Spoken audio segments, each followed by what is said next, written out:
Don't tell anyone you're starting a YouTube channel. And this is why. A couple months ago, I started YouTube. I am grinding till today, currently with 37 subscribers, but it doesn't look like much from the outside view. But I really feel like the amount of exposure I have gotten just from having these amounts of followers and subscribers and being able to put what I know out there and actually provide people with help and experience, it helped me. I don't really need to be one of the top creators to actually be making some income and not totally depending on monetization from YouTube and stuff like that. So that's one of the perks for me actually being on the grind until today. But I didn't tell anyone. I didn't need to tell anyone. It's something that I'm really now going through. It's not like I'm going to be silent forever.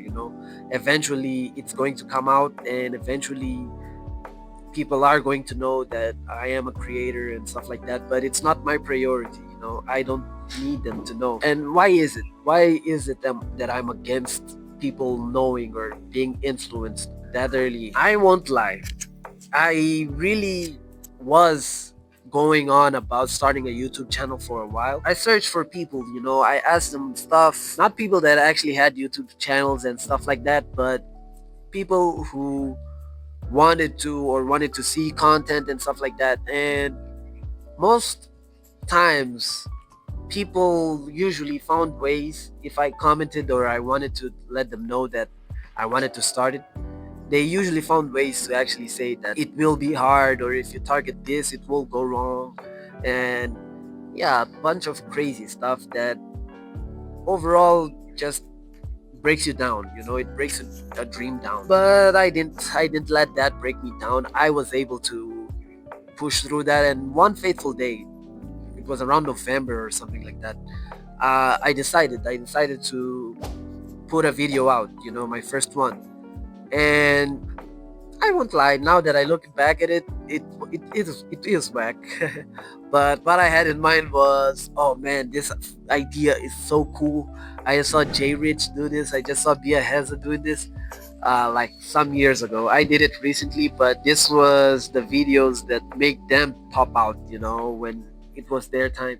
And I was like, ah man, it will be. I'll just have like 2,000 views on this one and then the next one. But it freaking flopped. I won't lie.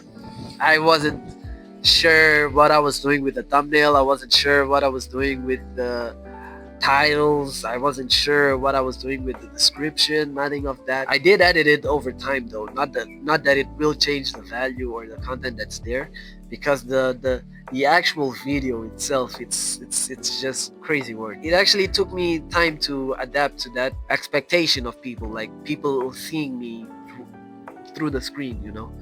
And what happens is I'm not mad about the video. I'm not sad. Mad or sad isn't the right word. I'm not embarrassed by the video. Embarrassed is the right word. Based on that video, I was able to learn and understand, certain things, because that time I was fighting with videos and actually fighting with shorts. And I tried literally everything I knew at the time that wasn't that much, just from videos on YouTube. uh, I did a lot of work. There was a video that I think was above 10 minutes that I actually had captions on there, and that was my first and only video that I did that. And yeah, it does look cool on paper because yeah, it does have captions. And but YouTube has those. YouTube has captions. I did that. Why? Because I was mixing the info I had on shorts and just thinking it would work on YouTube. And what happened was, it was crazy work I put in. It was That video took me a lot more time than my normal other videos after that one and before ones. It took me over like 2 days to do it, because my PC was running slow, because it had to generate every caption and all those things. It was too technical, and I was using CapCut.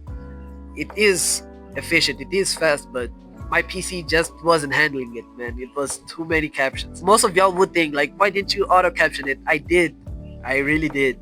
The thing is, my English, because I didn't have, yeah, I'm trying to find an excuse, But because I didn't have a microphone, my English came up jumbled up. It wasn't so clear, and I pushed through it. I posted that first video, and I basically just yeah just I told the people, my family, the people closest to me, that I am actually doing YouTube, and that's what I'm going to be doing. I really had the urge and the idea and the power behind going through with it, and all of them were supportive as hell.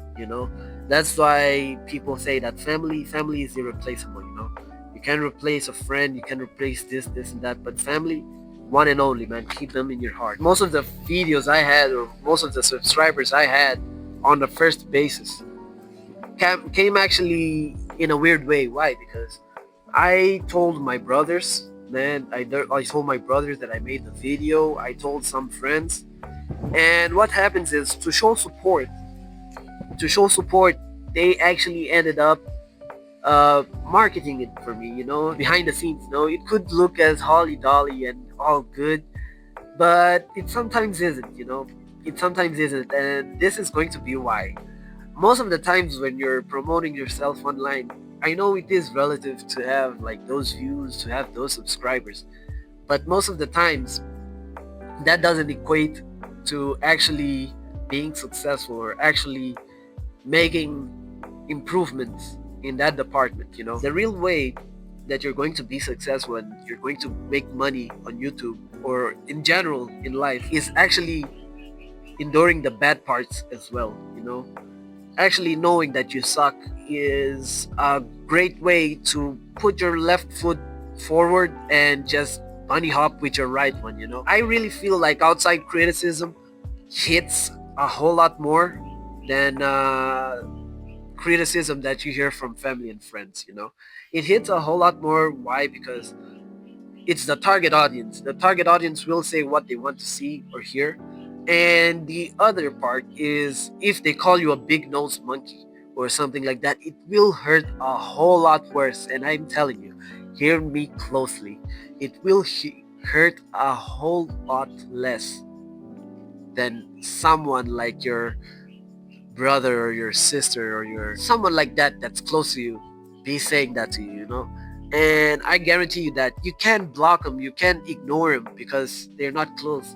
But if you hear someone close to you saying this demotivational stuff, it will rub you off the wrong way. Not because they intend it, but yeah, it will rub you off the wrong way. But don't take it the wrong way. Just take it as criticism, and actually know that you might suck sometimes. Just work on getting better. Getting better comes with the process, because I really feel like grinding, like low key, like being down there in the basement, just like writing and typing this out and trying graphic design and trying copyright and reading this book, reading that book, or starting a new hobby on the down low, playing guitar every time you come back from this, like just grinding, literally grinding low key, really will bring you somewhere. If you develop a skill, you're bound to be successful in some way, somehow. Most of us really opt to go through this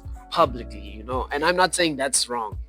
I really just feel for myself that if you do it publicly so soon, it really becomes a double-edged sword, because you'll be throwing yourself out there for criticism and bad thoughts, while you're just thinking like, the good sides of this. There are also bad sides. While you're still on that good thoughts, I'm going to do this and it's going to pop and I'm going to be famous and I'm going to be with MrBeast in anytime soon, actually is nice thinking of it. It brings you positive energy. But you actually have to put the work behind it. And once you tend to do it publicly, people tend to put you down. People tend to actually say wrong things at the wrong times that make you lose your hype and lose your interest in that thing. While you shouldn't. You should be working and grinding down low for just enough time where you're confident in what you're doing. While if a person actually talks badly, you'll know that this guy's a hater. This guy doesn't really know. He might be drunk or might be doing some other thing and he just saw my video and he's hating. Just who cares? Who cares? That's what I came up to notice with shorts. I was posting shorts. I'll say my shorts were bad, but what happens is I was posting shorts and I was posting like videos on YouTube. I was trying to do like 3 shorts a week and one video every Thursday. That I'm in a winning streak, man. Since November, I'm still trying to do that. Hopefully, it goes on for a whole lot more time. But what happens is I just noticed that I was putting my heart and soul, because shorts do take work. When you don't know what you're doing, it does take work, like the angles, finding the right way to put the camera, the effects, and all those things. And it did put work. And what I noticed was, if one, they were not passing through like 100 views, on stuff that I took like one whole day, 2 days making, like just trying to get the hook right, trying to get the script right, and trying to get the mannerisms right, then editing to get 72 views. That's crazy, at least for me. And from those 72 views, you will find that like 11 people don't like the post. Like, that's crazy. You'll find that the content is good. It's good content. There's 5, 6 likes and 11 dislikes. Okay, I thought it was once. I thought it was that crazy. I might not be precise on the numbers, but I'll put it up there. Shorts perform crazy because of the short attention span, and maybe because the people that are there expect more, or just are reactive, or might not be intentionally pressing. I don't know. But I was posting the same quality, the same-ish quality type videos on my long form YouTube space. Like, I was posting it long form. It was actually doing decent. I didn't get dislikes at all from like 10, 15, 20 videos that I did. Not even one. So that's when I noticed that my priority shouldn't be shorts for now, at least until I crack the code. Why not focus on the long form? And that comes with the underall grind. What I will tell you is, just set a permission. Give yourself a permission. Like, write it down. Like, bro, I want to start YouTube. Yes. When will I be confident in saying that I am like a YouTuber or something like that? Because I am confident saying that, and I only have 37 followers, subscribers. I'm confident saying I'm a YouTuber, but it really comes down to each one. I'm not spreading the word out there until I get to about 1,000 followers, which it's basically a stamp. It separates me from the people who are just starting to the people who actually might know a bit of what they're doing. So that's what I'm aiming for. I'm aiming to get like to the monetization type thing, like being able to be monetized, and when people check my page, I'll be like, yeah, that's me. And they'll see that, like, he has 500, 600 followers. He's legit. And that's what I'm aiming for. But it really shouldn't be something that you must isolate yourself. You shouldn't be alone. You shouldn't isolate yourself or put yourself in a bubble just because I or another person said that you shouldn't say or you shouldn't share. You can share. Just don't lose the end goal. Don't lose your focus. I say you don't share. That's my opinion, but I say you don't share because why? You'll have those good thoughts for longer. You will be putting yourself out there. You will be getting feedback, and it will be actual feedback. It won't be feedback that's designed to make you feel happy or feel nice. It will be actual feedback of what people want to see, what people want to hear. Stuff that makes you yourself and make yourself a creator that people want to pay attention to or want to listen to. Delayed gratification is the best. You'll find out that you're running yourself up too short when you jump onto that excitement of sharing with everyone that you're this, you're a that. And I'm just using this example for YouTube, but I really use this in business, in relationships, and just to say, just for full clarity, one thing that I run to commonly is like people asking me like, yo, why are you so secretive about this thing? And I'm like, So you don't know, nigga. Usually the people who ask me that are people that don't fit my clientele. They aren't the people I'm trying to reach. So to me, it doesn't even like matter if they're watching or not.